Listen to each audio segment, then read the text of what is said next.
season overall in the NBA out of Texas. Tucker shot 38% from three during the regular season. Ingles short. 6 of the 7 shot attempts by Utah have been three-point looks. Harden fouled, and he'll go to the line for 3. Ingles commits his second personal.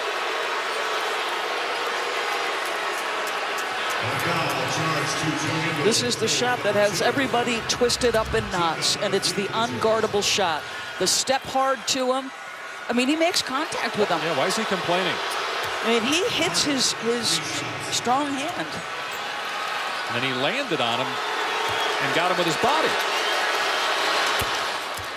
Well, James Harden, we showed you that scoring, the 36 points per game. It's the most by a player in a regular season since Michael Jordan in 1987. Jordan did not win the MVP that year. Magic Johnson won his first MVP that season. And as great of a year as James Harden had, will he win a second straight MVP, given what Giannis Antetokounmpo did with the Bucks this year? I can't believe he just missed another free throw. It was, as you said, 88%. What he's done is ridiculous. 9 times he's gone for 50. Only 8 times has he had below 25. He's gone for 40, 28 times. Nobody in the NBA has had anything for James Harden this year. Nobody's been able to stop that guy. And we were talking with Mike D'Antoni before the game, and he marvels at the fact that Harden's gotten better this late in his career. I mean, he's been in the league now for 10 years.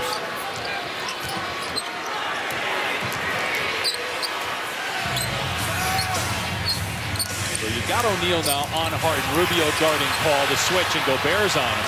Shot clock down to 5 as Paul misfires, and a one-armed rebound by Mitchell. Lob to Gobert for the flush. That ends a 7-0 Rocket run. This feels like a drastically different Utah team than you saw through the first 2 games. They're physical. They're flying around defensively. Rudy is blocking shots. They're playing with great energy.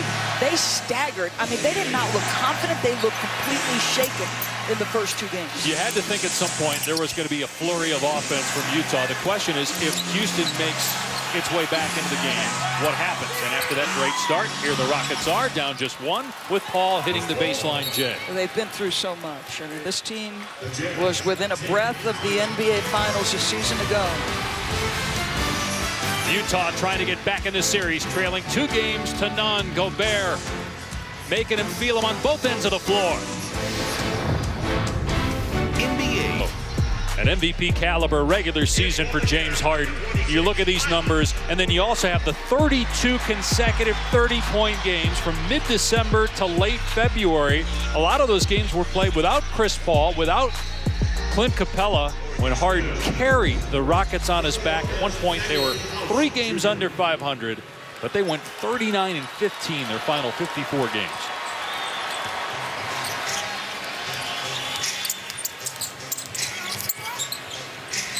Here's O'Neal out of the timeout. Short on the long 2, and it's rebounded by House. So much better start for Utah. But boy, Houston looks rock solid. They're phased by very little. Collision between O'Neal and Tucker, and they're going to get O'Neal for the foul. 14th foul on Utah. Right side of your screen. And Royce O'Neal's going to look at P.J. Tucker for what he believes is a little acting job on that contact.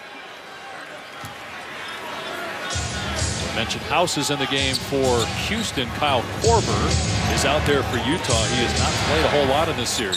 Was injured toward the end of the regular season. Here's Harden, step back off the mark. Harden 0 for 3 from the floor. Has 3 points all coming at the line.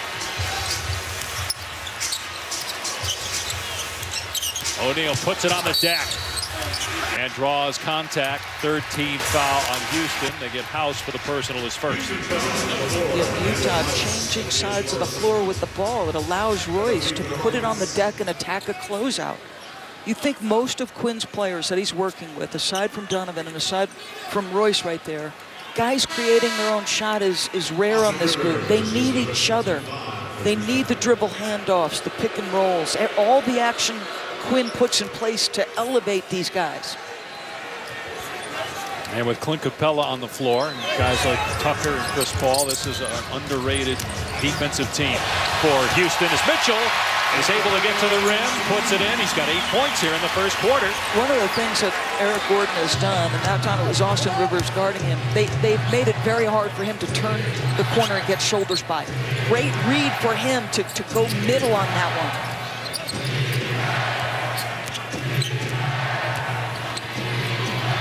Shot clock down to 5. House, step back 3. It's good. Daniel House, who was on a two-way contract as recent as March, going back and forth from the G League to the big club, and now he's on the floor here in the first quarter of game 3. Mitchell got stripped. It's going to stay with Utah.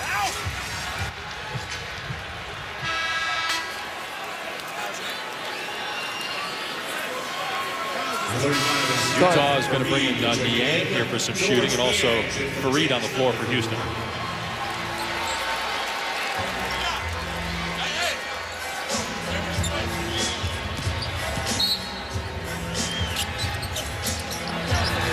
Catch and shoot Korver. A two-pointer. And Utah leads by 2. Yeah, and you touched on it. We were worried and wondering about the health of Kyle Korver. Missed many games down the stretch of the season. So when they opened up game 1, there were 3 guys who had missed significant time. What a pass by Harden, ripping it out to House. The extra pass to Rivers, who can't knock it down. That's another thing that Harden has added to his game. That swing pass that finds its way to the perimeter. Gobert is fouled. He can't get the basket, but he will go to the line for 2. Yeah, but they're doing a terrific job with their spacing right now, Utah, right? Because what you're seeing is House gets the worst end of that matchup down in the post with Rudy Gobert. Despite getting called for the foul, his second. Right, whose elbows are probably right about his face level. But look at the spacing. Rudy Gobert is by himself one-on-one where he's got a size advantage, and that's happened on multiple occasions tonight. Yep. So already a drastic difference in spacing for the Utah Jazz. Well, just think about the first possession of the game. You had a switch, and it was Harden that ended up on Gobert.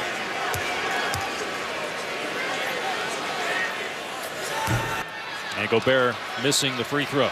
Take a look at what is up next in this series. Monday night is game 4 here in Salt Lake City. TNT will have the coverage of that game, and if Utah is able to win one of these 2, then game 5 will be in Houston on Wednesday.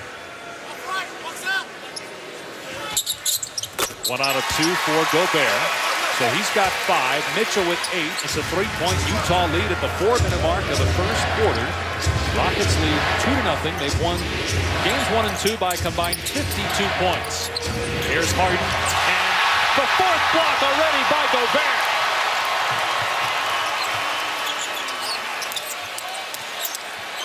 Mitchell gets into the paint.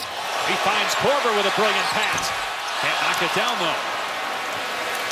And those are some of the shots that the Jazz have missed. 9 from 41 on open threes through the first 2 games. Donovan Mitchell can't do much more to help you get a good look. Now foul going to be called here on O'Neal as Tucker hits the deck, so that is 2 on Royce O'Neal.